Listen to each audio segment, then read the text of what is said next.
हूं दिनेश सैनी। स्वागत करता हूं आपका आपके इस YouTube channel new career institute. तो देखो, अपन ने जो पिछला लेक्चर किया था या पिछले लेक्चर में जो काम किया था उसी को आज अपन आगे लेके चल रहे हैं। पिछले लेक्चर में अपने लास्ट क्लास में पढ़ा था कि जो पूर्ण आंतरिक परावर्तन होता है उसकी क्या घटना होती है, किस प्रकार से कोई किरण है अपवर्तन के बावजूद भी उसी माध्यम में वापस से लौट रही है। अपवर्तन के कारण वापस से बता देता हूँ कि अपवर्तन करवा रहे थे, अपवर्तन करते करते क्या हो गई, किरण उसी माध्यम में वापस से परावर्तन की घटना हो रही थी। कहने का मतलब ये है, तो उस कंडीशन को अपन ने या उस जो किरण का वापस से उसी माध्यम में लौटना अपन ने बताया था पूर्ण आंतरिक परावर्तन। उसमें मैंने आपको एक क्रांतिक कोण भी बताया था कि क्रांतिक कोण वो कोण होता है जिससे आने वाली किरण जाने वाले जो टकराने के पश्चात जो अपन सरफेस लेते हैं सरफेस के साथ अनुदिश हो जाती है। यहाँ जो अपवर्तन कोण बनता है वो कितना होता है, 90 डिग्री का। तो आज उसी से रिलेटेड मैं आपको कोई एक अगर न्यूमेरिकल है वो करवाता हूँ। न्यूमेरिकल से आज अपन स्टार्ट करने वाले। तो देखो, अपन को एक क्वेश्चन दे रखा है, जल तथा वायु एवं कांच तथा वायु के मध्य क्रांतिक कोण ज्ञात करो। ठीक है, तो जो स्नेल का नियम है उसमें उसने ये बताया था अपवर्तन के लिए μ1 sin i, जो भी मैंने पीछे वाले चैप्टर में लेक्चर में आपको बताया था, इक्वल होता है μ2 sin r। क्लियर है। अब अपन को कहा है कि जो i है, i तो कितना है, IC। क्रांतिक कोण पूछा अपन से, तो उस टाइम पे r कितना होगा, 90 डिग्री। और अपन जानते हैं कि पूर्ण आंतरिक परावर्तन की घटना कब होती है, जब माध्यम जो किरण है वो डेंसर टू रेयर मीडियम में जाए, सघन से विरल माध्यम में जाए, तभी पूर्ण आंतरिक परावर्तन की घटना विकसित की जा सकती है। तो देखो, यहाँ से आर की जगह अपन 90 डिग्री रखेंगे, म्यू कहाँ जा रही है, विरल माध्यम। विरल माध्यम के लिए म्यू की वैल्यू अपन 1 लेते हैं। यहाँ वैल्यू पुट करेंगे तो वैल्यू आएगी μ1 sin i की जगह क्या ले लिया अपन ने IC, म्यू की जगह 1 sin नंबर 1, तो ये आ जाएगा टर्म में 1। अपन को sin i से निकालने का फॉर्मूला, आपन को निकालने का फॉर्मूला आ गया अपने पास sin IC = 1/μ1। ठीक है। अब देखो, इस फॉर्मूले से अपन दोनों किस्म के लिए क्रांतिक कोण की वैल्यू फाइंड आउट कर लेंगे। एक अपन को दे रखा है पहला कि कोई माध्यम में एक तो जल है और एक वायु, दोनों के लिए मैंने बना लिया। ये तो अपन को कह दिया कि वायु है, ठीक है, इसको वायु मान लो, ऊपर वाले के लिए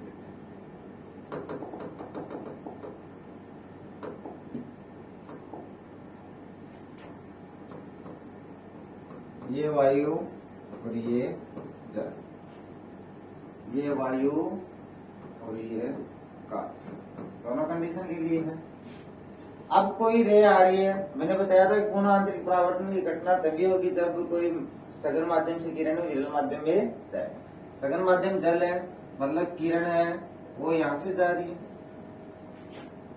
इसके लिए जो डेंसर मीडियम है वो कांच। आप अपन को यहाँ एक अभिलंब बनाना पड़ेगा, अपन को यहाँ एक अभिलंब बनाना पड़ेगा, नॉर्मल बनाना पड़ेगा। ये जो एंगल दे रखा है, ये एंगल पूछा है कि अपन आप हमें IC की वैल्यू बताओ का, जब ये किरण या जो ये एंगल बन रहा है वो कितना हो, 90।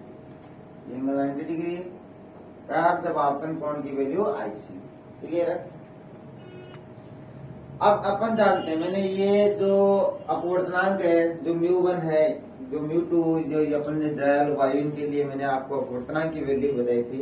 एक बार वापस से बता देता हूँ कि जो वायु होती है म्यू की वैल्यू, वायु के लिए तो मैंने बताया था आपको लगभग 1.005, ये कांस्टेंट वैल्यू है। जो विरल माध्यम या जो निर्वात होता है उसके लिए अपन लेते हैं एक। जल होता है, जल के लिए वैल्यू आती है 3/2, सॉरी 4/3 या 1.33 ले लें। जो कांच होता है, कांच के लिए वैल्यू लेते हैं अपन 3/2 या 1.5। हीरा होता है, हीरे के लिए लेते हैं अपन लगभग 2.4। और तेल होता है, तेल के लिए लगभग वैल्यू आती है 1.7। तो ये मैंने म्यू की वैल्यू बताई थी, ये कांस्टेंट वैल्यू है। अब देखो जेड अपन जानते हैं इसके लिए कितना है 3/, इसके लिए 1, वायु के लिए 1, लगभग 1 है, कांच के लिए 3/।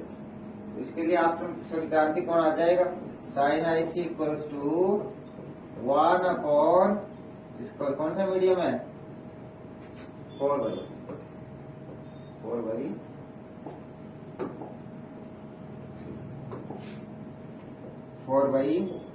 ऊपर चला जाएगा 3/4। यहाँ से IC की वैल्यू क्या आएगी, साइन IC आ गया अपने पास 3/4। IC बराबर आएगा, यहाँ से साइन IC करेंगे तो वैल्यू आएगी अपने पास 1 अपॉन 3/2, 2 पर चला जाएगा 2/3। यहाँ से IC की वैल्यू आएगी अपने पास, देखो बता देता हूँ जब यहाँ देखें, जब साइन 30 डिग्री होता है, साइन 30 डिग्री की वैल्यू होती है 1/2। साइन 42 डिग्री होता है 37।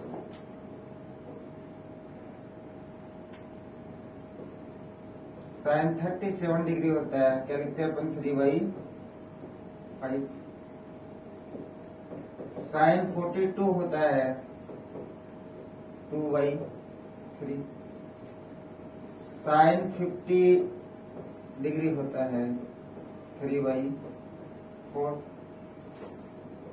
साइन 53 डिग्री होता है 4/5। निकाल लेना, मैंने बता दी। तो देखो अपने पास साइन थीटा की वैल्यू कितनी दे रखी है, अपने पास वैल्यू क्या आ रही है 3/4 आ रही है। 3/4 में IC की वैल्यू कितनी बता रखी है, यहाँ से अपने पास आ जाएगा IC 50 डिग्री। क्लियर है, यहाँ से अपने पास IC आ जाएगा 40। क्लियर है। अब देखो आगे अपन पढ़ेंगे अब प्रिज्म। इससे प्रकार से कोई भी अपन को क्वेश्चन दे दे, अपन फाइंड आउट कर लेंगे। किसी भी चाहे कोई सा मीडियम हो, उसकी अपन को अगर अपवर्तनांक की वैल्यू पता होगी तो अपन सारे के सारे फॉर्मूले आराम से, सारे जो न्यूमेरिकल इक्वेशन से इससे रिलेटेड सारे आराम से कर लेंगे। अब आगे अपन बात करते हैं प्रिज्म कि प्रिज्म क्या होता है। तो बता देता हूं आपको, एक कांच से बना एक ऐसा पृष्ठ होता है, ठीक है, जिसमें 2 तो त्रिभुज होते हैं। कितने त्रिभुज, 2 त्रिभुज और 3 आयत। वैसे तो प्रिज्म बहुत प्रकार के हैं, लेकिन जो अपने सिलेबस में है, अपने सिलेबस में जो ट्रायंगल के शेप में दे रखा है यही है।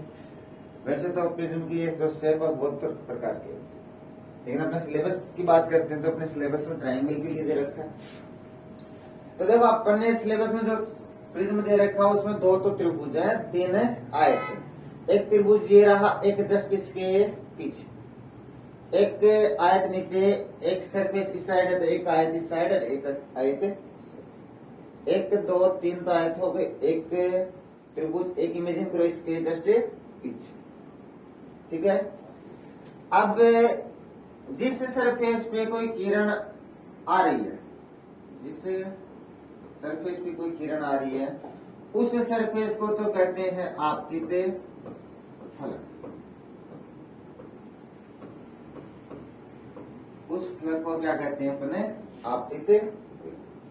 जहां से किरण बाहर निकलती है उस फलक को कहते हैं अपने निर्गत फलक।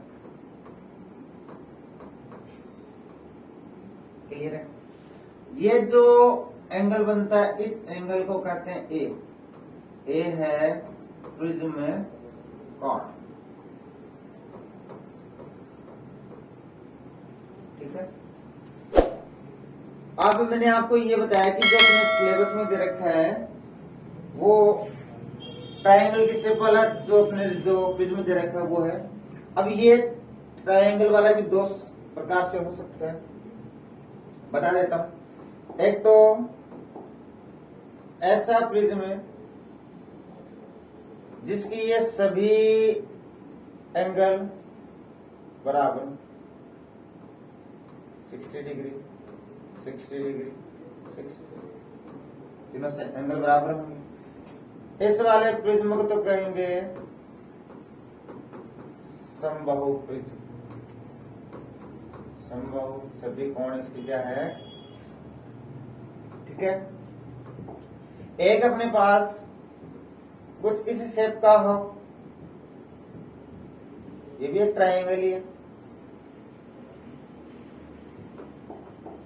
तो इसमें जो ये वाला एक एंगल है, अब इसके तीनों कोण बराबर नहीं होंगे। इसका जो ये वाला एंगल है ये होता है 179 डिग्री का, 170। और ये है इसका प्रिज्म कोण, ये है इसका प्रिज्म कोण ए। ये कितना होता है, हाफ डिग्री। और ये बच गया, ये भी कितना होगा, हाफ डिग्री। तो इस प्रकार का प्रिज्म होता है, उसको अपन बोलते हैं बाइफ्रेंडल प्रिज्म।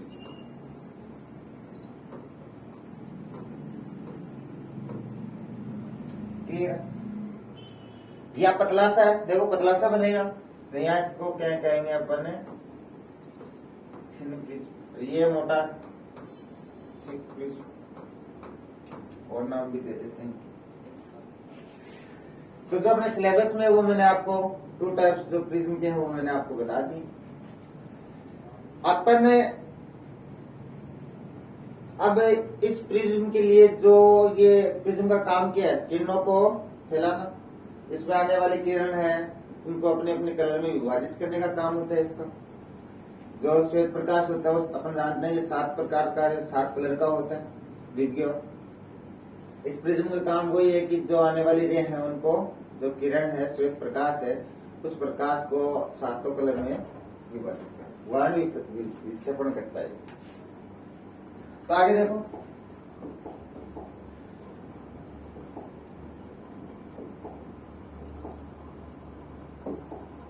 प्रिज्म का विचलन कोण। अपन ने जो ये प्रिज्म है ये आने वाले किरण को कितना विचलित कर सकता है उसके लिए अपन एक छोटा सा डेरिवेशन करके देखते हैं, जो 12th क्लास की दृष्टि से देखें तो बहुत ही ज्यादा इंपॉर्टेंट रहने वाला है 2023 के लिए। ठीक है, स्टेप बाय स्टेप समझना है इसको। देखो एक प्रिज्म ले लिया अपन ने संभव, ये वाला एंगल अपन कहते हैं कि एंगल कौन सा होता है, ये प्रिज्म कोण ए होता है। इस प्रिज्म के अंदर जो ये किसी न किसी माध्यम का कोई ना कोई माध्यम है, इसके अंदर कांच का बना होता है, कोई ना कोई मीडियम। बाहर मीडियम की वैल्यू सर्वायु है, विरल मीडियम निर्वात 1। अब देखो कोई रे इस प्रकार से आ रही है, रे मतलब कोई श्वेत प्रकाश आ रहा है। श्वेत प्रकाश जो सूर्य से जो प्रकाश आता है उसको अपन क्या कहते हैं, श्वेत प्रकाश कहते हैं। श्वेत प्रकाश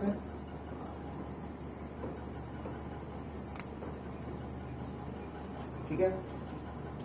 अब देखो कहां से कहा जा रहा है, विरल माध्यम से सघन माध्यम में जा रहा है। तो अपन जानते हैं अच्छे से, जब कोई किरण विरल माध्यम से सघन माध्यम में जाती है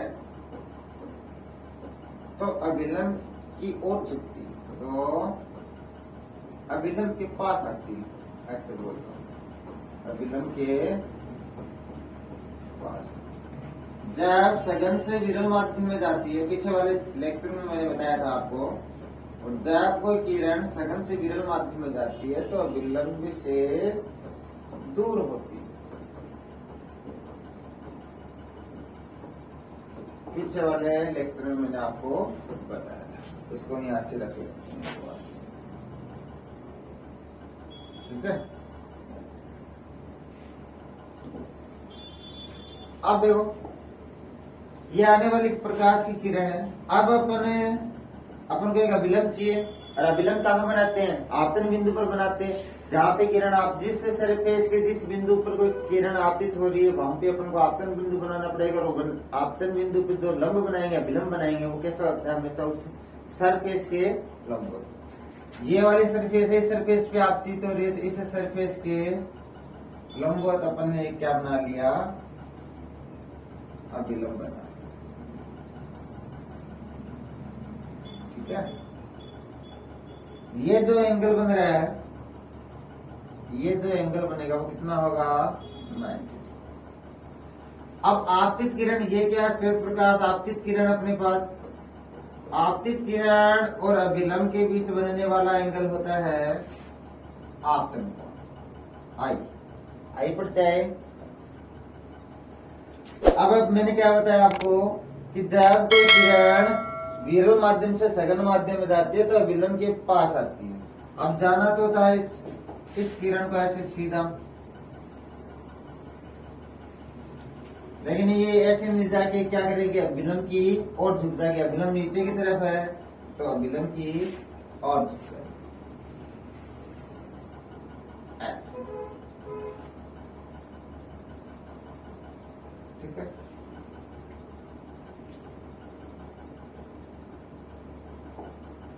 अब देखो इस वाले सरफेस के लिए आपतित किरण ये, इस वाले सरफेस के लिए आपतित किरण ये। अब अपन पता है कि जहां आपतित होती है वहां अपन क्या बनाते हैं? कि अभिलंब बनाते हैं। जहां आपतित होती है वहां अपन को क्या बनाना पड़ता है? कि अभिलंब बनाना पड़ता है। और अभिलंब उस सरफेस के कैसा होता है? परपेंडिकुलर।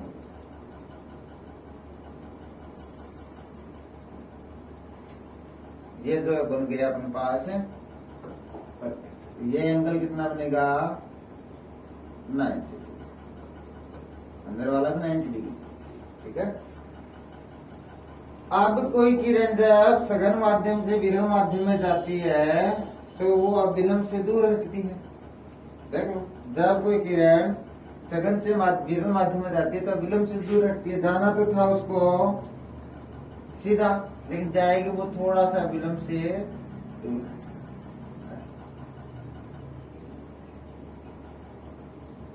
जाना उसको सीधा।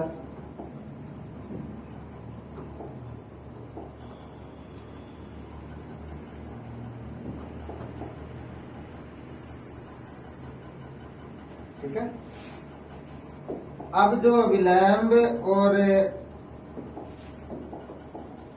निर्गत किरण, ये बाहर में जो निकल रही है किरण कौन सी है? निर्गत किरण। निर्गत सरफेस है तो ये किरण हो गई निर्गत। अब विलंब और निर्गत किरण के बीच बनने वाले एंगल को कहते हैं अपन एंगल। अब अभिलंब और परावर्तित किरण के बीच, इस वाले के लिए अभिलंब ये है, परावर्तित किरण के बीच बनने वाला एंगल अपन लेते हैं R। तो मैंने 2 बार है तो R1। ठीक है, ये इसके लिए क्या हो गया? डेल्टा 1। इतना विचलन हुआ तो यहां से लिख लिया मैंने ये डेल्टा 1। नीचे की साइड तो नीचे की साइड। ठीक है, अब जाना तो इसको ऐसे था, जा ऐसे रही है, तो इसके लिए विचलन कोण ये हो गया नीचे की साइड कितना? डेल्टा। पूरा तो ई है लेकिन ये जो बन रहा है एंगल वो कितना है? डेल्टा।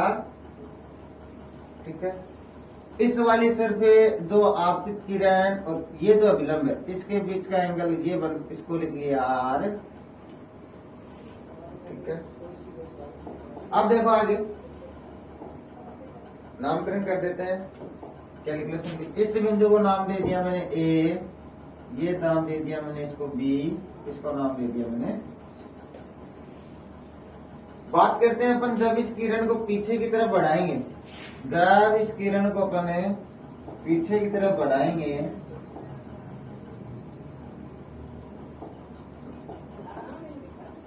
जब इस किरण को अपन पीछे की तरफ बढ़ाएंगे तो ये जो टोटल विचलन है, टोटल जो डेल्टा है उसकी वैल्यू अपन को मिल जाएगी। तो ये जो डेल्टा है वो किसके बराबर होगा? डेल्टा बराबर होगा सर, डेल्टा नेट निकालेंगे तो डेल्टा 1 प्लस डेल्टा, पीछे मैंने विचलन कोण बताया था, उसमें मैंने आपको बताया था कि जब एक साइड विचलन हो तो अब अपन उनको ऐड करते हैं। सॉरी, ठीक है। अब अपने पास जो प्रिज्म है उसके लिए डायग्राम बन के तैयार हो गया। अब अपन इसके लिए डेल्टा की वैल्यू फाइंड आउट करते हैं। देखो, जो स्नेल था उसने नियम दिया था क्या? μ1 sin i equals to μ2 sin r। पहली वाली सरफेस के लिए देखें अपन, पहली वाली सरफेस के लिए देखें तो μ1 की वैल्यू कितनी है? ये रही 1, तो 1 sin i as it is बराबर μ2 की वैल्यू आपने कितनी बताई है? म्यू, तो म्यू पुट कर ली। sin r, ये आ गया sin r1, तो इसको इक्वेशन नंबर दे दी। सेकेंड वाली सरफेस के लिए अगर अपन बात करें तो देखो μ1 कितना उसके लिए? म्यू sin r2 इक्वल, बाहर के लिए म्यू कितना है? 1 साइन, और बाहर जो एंगल बन रहा है वो, तो ये हो गया अपने पास sine e equals to mu sine r. इसको इक्वेशन नंबर दे दी मैंने। तो अब अपन बात करते हैं ट्रायंगल ए बी और सी। ट्रायंगल एरिया मैंने ए बी सी। अब देखो ट्रायंगल में 3 एंगल बन रहे हैं, एक तो एक ये जो बनाया वो, एक ये वाला, 3 एंगल बन रहे हैं। अपन जानते हैं ट्रायंगल के जो 3 कोण होते हैं, त्रिभुज के जो तीनों कोण होते हैं उनकी वैल्यू 180 डिग्री। 3 कोण कौन कौन से बन रहे हैं? एक तो बन रहा है ए, एक बन रहा है A B C, A B C, एक बन रहा है बी सी ए। इन तीनों की वैल्यू कितनी होगी? 180, ठीक है। अरे ऊपर जो ए है वो तो ए अपने पास एंगल दे रखा है अपन को, प्लस ये वाला एंगल कितना हो गया? ये जो अपने पास एंगल है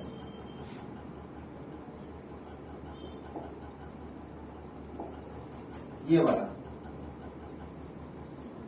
अब देखो बाहर वाला अगर ये 90 है तो ये भी कितना होगा? 9। अपन को तो चाहिए इतना सा, क्या कम हो रहा है? R1। तो ये जो पूरा एंगल है कितना बन जाएगा? ये जो बनाया मैंने ये अपने पास हो जाएगा 90 डिग्री माइनस का R1। यहाँ की बात करें तो अपन को तो ये इतना एंगल चाहिए, पूरा अपन जानते हैं कितना है? 90 डिग्री। देखो बाहर जो विलंब के साथ सरफेस पर कितना एंगल बना रहा है? 90 डिग्री। तो ये कितना हो जाएगा इस बार? ये एंगल हो जाएगा 90 माइनस का 8। क्लियर है? देखो क्या आया? 90 माइनस से R1 plus 90 degree minus R2 equals to 180 degree. ठीक है, यहां से एंगल ए की वैल्यू निकाल लेंगे, plus 90 degree minus R1 plus 90 degree minus R2 equals to 180 degree. 180 से देखो प्लस दोनों साइड है, इस साइड जाएगा माइनस का हो जाएगा, कैंसिल आउट हो जाएगा। यहाँ से अपने पास क्या बचेगा? एंगल ए इक्वल्स टू बचेगा अपने पास, माइनस को उठा के उस साइड भेजेंगे, R1 प्लस का भी हो जाएगा और R2 भी। इसको इक्वेशन दे दी मैंने 3। ठीक है, अब देखो आगे, अब बात करते हैं डेल्टा की। तो देखो डेल्टा दो एक की साइड में हो रहा है, इसमें भी डाउन इसमें डाउन। डेल्टा नेट निकालेंगे तो डेल्टा नेट क्या आ जाएगा अपने पास? डेल्टा 1 प्लस डेल्टा, आ जाओ देखो डेल्टा नेट बराबर डेल्टा 1 प्लस डेल्टा, वही कर लेते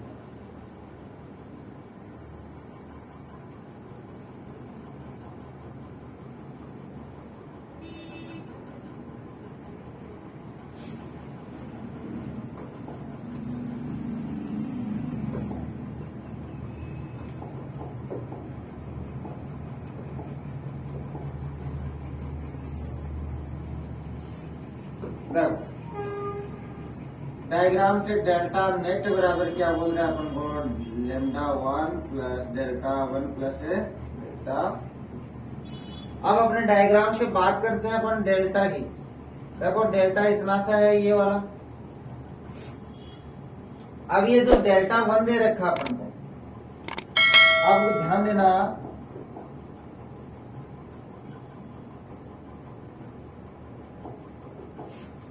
ये एंगल आई है, जैसे इस प्रकार से देखना, अगर ये वाला एंगल आई है तो ये वाला एंगल भी क्या होगा, आई। एकांतर कोण है। अब देखो ये जो अभिलंब है इसको बराबर बराबर काट रहा है, ये रे इस साइड जा रही, तो ये एंगल आई तो ये एंगल भी कितना होगा, आई। अपन को तो डेल्टा 1 चाहिए, तो अपन को तो इतना सा चाहिए, तो डेल्टा 1 यहां से क्या आ जाएगा, आई माइनस का R1, आई माइनस का R1। और अपन के लिए डेल्टा 2, अगर ये डेल्टा 2 है तो ये अंदर वाला भी क्या होगा, डेल्टा 2 होगा। इसकी वैल्यू आएगी, बाहर वाला कितना E, तो ये भी अंदर वाला भी कितना होगा, ये वाला एंगल कितना होगा E, तो ये अपने पास डेल्टा आ जाएगा E माइनस का R। क्लियर है। वैल्यू पुट कर देंगे, डेल्टा कितना आएगा अपने पास, डेल्टा 1 कितना है, आई माइनस का R1 प्लस ई माइनस का R। ठीक है। देखो यहाँ डेल्टा बराबर आई plus E minus R1 plus R। मैंने यहाँ माइनस कॉमन निकाल लिया दोनों से, R1 प्लस। समीकरण 3 से देखो R1 प्लस R2 किसकी वैल्यू, एक की वैल्यू पुट कर दो, तो डेल्टा नेट अपने पास आ जाएगा I प्लस ई माइनस का 1।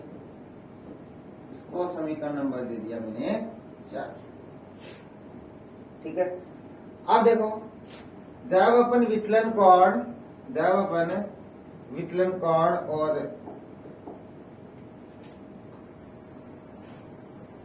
आपतन कोण के बीच जब ग्राफ बनाते हैं तब वो ग्राफ कुछ इस प्रकार से प्राप्त हो, डेल्टा व आई के मध्य ग्राफ। जो एक्सपेरिमेंटली जो ग्राफ तैयार हो क्या है, वो ग्राफ कैसा बनता है,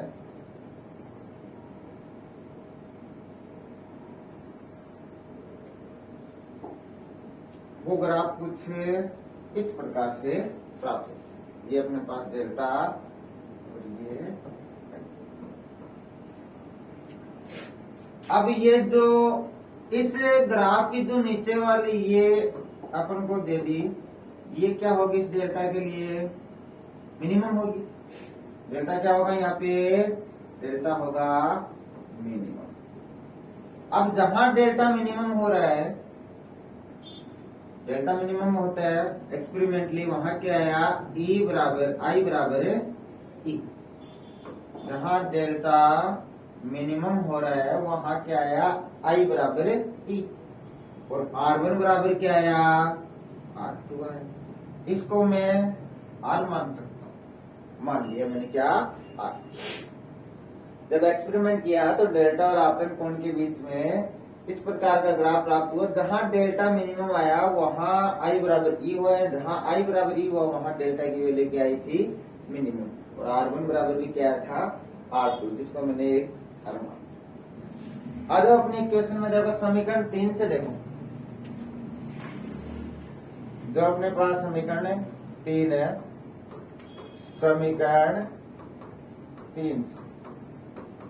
समीकरण 3 से देखो भाई, ए दे रखा है, तो ए क्या आ जाएगा, R1 प्लस R2। R1 की जगह भी अपन क्या पुट कर देंगे, R, R2 की जगह भी R, तो R प्लस R। ए की वैल्यू आ गई 2R और R की वैल्यू आ गई अपने पास A डिवाइड बाई। ठीक है। समीकरण 4 से देखते हैं, समीकरण 4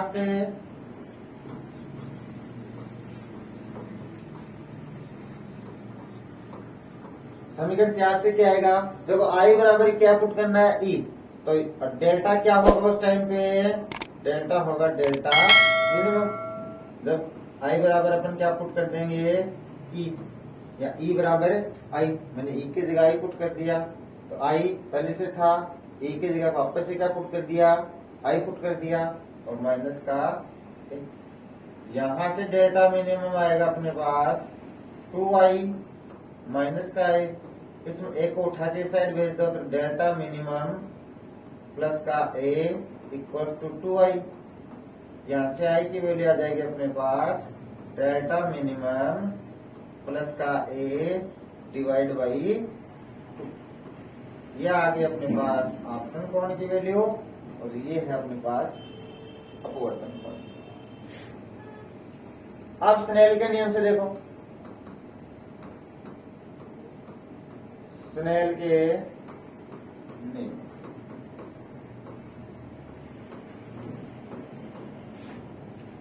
स्नेल का नियम क्या कहता है अपन को,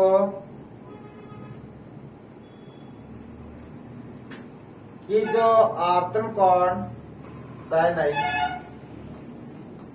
और अपवर्तन कोण की ज्या का अनुपात एक कांस्टेंट होता है, एक कांस्टेंट होता है। अपने पास आई की वैल्यू आ गई, आर की वैल्यू आ गई, पुट कर दो, म्यू इक्वल्स टू क्या आएगा साइन आई। आई क्या निकाला अपन ने, ये रहा delta minimum plus A but divide by 2 sine r, r की वैल्यू ए बाई 2, ठीक है। साइन ऊपर साइन नीचे, सूक्ष्म एंगल हो, छोटे छोटे कोण हो, तब अपन साइन थीटा को क्या लिख सकते हैं, थीटा लिख सकते हैं। सूक्ष्म कोण है तो अपन ने साइन थीटा, ऊपर वाले साइन थीटा को क्या लिख लिया, theta delta minimum plus A divide by 2, और अपन में आ जाएगा ए बाई 2। इस 2 से ये 2 कैंसिल आउट, अपने पास वैल्यू क्या आएगी, डेल्टा मिनिमम प्लस का ए डिवाइड बाई ए।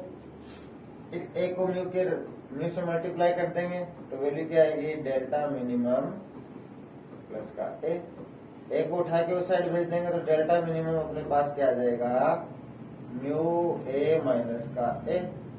यहां से ए कॉमन निकाल लेंगे तो क्या आएगा, म्यू माइनस का, ये आ गया अपने पास डेल्टा मिनिमम।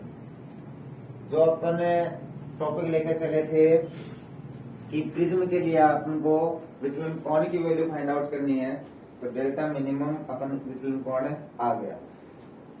अब देखो ये जो विचलन कोण आया, ये देखो डिपेंड किस किस पे कर रहा है, ये जो यहां लिख देता हूं, जो अपने पास विचलन कोण आया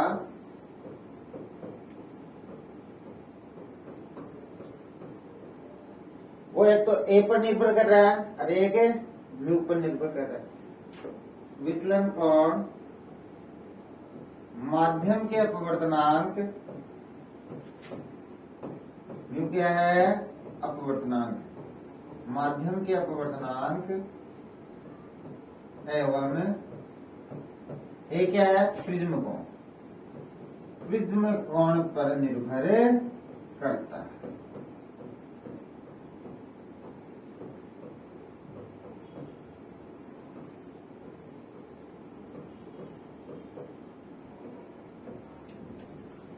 सेकंड, ये किस पे डिपेंड नहीं कर रहा, ये आपतन कोण पर निर्भर नहीं कर रहा, आपतन कोण पर निर्भर नहीं करता।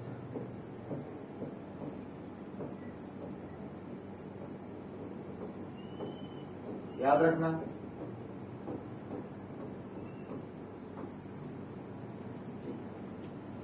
अब देखो अपन स्टार्ट में अपने यहां इस साइन थीटा को थीटा लिखा। कब लिखते हैं साइन थीटा को थीटा, जब कोण कैसे हो, सूक्ष्म हो, या सूक्ष्म कोण है तो अपन साइन थीटा को थीटा, टेन थीटा को थीटा लिख सकते हैं। अपने एंगल को सूक्ष्म किया, छोटे छोटे कर दिए, जब थीटा की वैल्यू बहुत कम हो तब अपन इसको क्या लिख सकते हैं, थीटा लिख सकते हैं। अब देखो अपने पास स्टार्ट में दो इक्वेशन आई थी, sine i equals to mu sine r, equals to mu sine r. अगर अपन यहां से बात करें, अगर ये वाले अपन यही इन दोनों एंगल्स को, दूसरा फॉर्मेट बता रहा हूं आपको, एक तो ये वाली इक्वेशन और एक ये ऊपर वाली इक्वेशन। अगर एंगल को यही अपन सूक्ष्म कर दें, वो तो मैथमेटिकल था जो 12th के बेस जो अपने बॉडी के एग्जाम के लिए पूरा डेरिवेशन पूछते हैं, इसलिए मैंने स्टेप बाय स्टेप आपको डेरिवेशन करवाया है। बाकी अगर अपन सीधा याद रखना चाहें तो देखो यहां से अगर अपन यही सूक्ष्म कर देते हैं एंगल को, तो देखो यहाँ साइन आई को अपन क्या लिख सकते हैं, आई म्यू, और साइन R1 क्या हो जाएगा, R1। नीचे वाली इक्वेशन से साइन ई हो जाएगा और म्यू साइन R2 की जगह। डेल्टा अपन जानते हैं क्या, आई प्लस ई माइनस का एक, ये देखो डेल्टा अपन ने क्या लिखा, आई प्लस ई माइनस का एक। समीकरण 1 और 2 से सूक्ष्म एंगल किए तो आई बराबर म्यू R1, ई बराबर म्यू R2। ये डेल्टा की वैल्यू अपन जानते हैं, अपन ने फाइंड आउट किए। अगर अपन डायरेक्ट यहां वैल्यू पुट कर देंगे, आई की जगह mu R1 plus mu R2 minus का ए, यहां से डेल्टा क्या आ जाएगा, म्यू कॉमन आ रहा है दोनों में, तो R1 प्लस का R2 माइनस का ए। और अपन जानते हैं कि R1 प्लस R2 किसके बराबर होता है, 1 के बराबर। तो डेल्टा बराबर क्या लिखेंगे, म्यू ए माइनस का ए, या यहाँ से ए कॉमन आ जाएगा तो म्यू माइनस का ए। तो अगर अपन सीधा याद रखें तो यहाँ से लिख सकते हैं delta equals to A mu minus का वर्ग, और अपने पास जो लास्ट में वैल्यू निकल के आई है क्या है, delta equals to A mu minus का। देखो ये डेल्टा मिनिमम बराबर ए म्यू माइनस का बनाई थी, और इसमें भी क्या ये है, डेल्टा बराबर है ए म्यू माइनस का 1। तो इस प्रकार से अपन सोल्व कर सकते। आज के लिए इतना ही, मिलते हैं अपन नेक्स्ट वीडियो में। धन्यवाद। तो वीडियो अच्छा लगा हो तो लाइक और सब्सक्राइब।